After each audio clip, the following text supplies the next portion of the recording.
Helena, what are your thoughts on these potential proposals? Again, nothing has been officially publicized. These are all just from leaks and a series of leaks from the Eye to the Daily Telegraph, all saying that they all have confirmation that this is a serious consideration.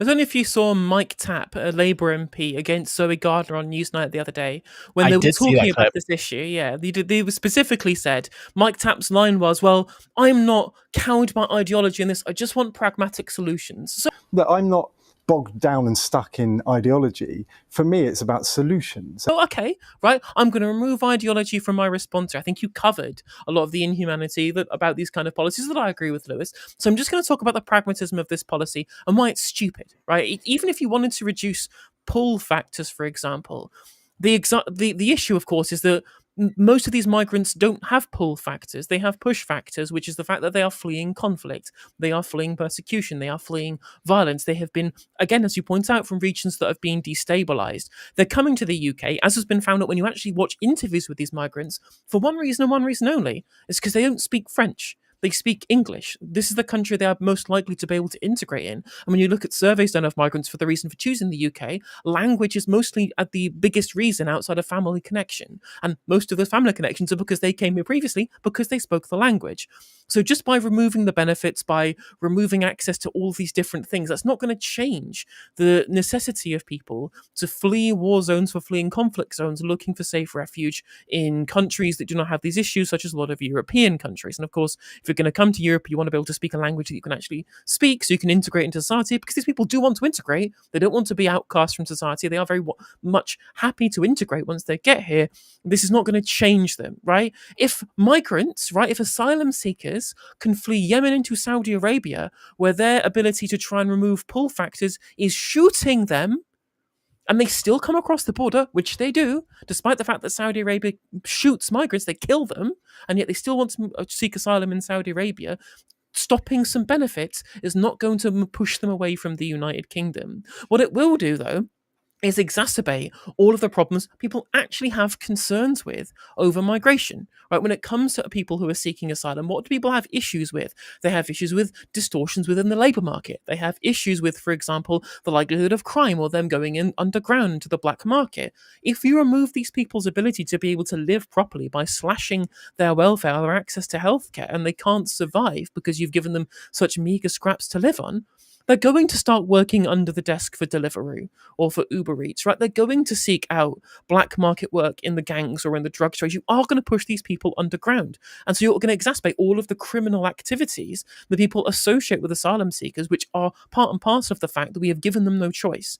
They come here, we don't want to break the Refugee Convention, which is probably going to be the next thing on the chopping block when this, of course, doesn't work, because these things never do work. And when it does happen and these crime rates go up and we see more instances of asylum seekers going underground and getting involved in gang-related activity or within the drug trade, they're going to blame somehow that these asylum seekers are naturally bad people, are from alien cultures, rather than the fact that we literally push them there by giving them access to nothing else, right?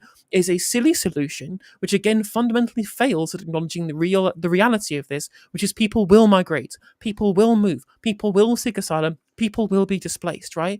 And you cannot stop them from doing so.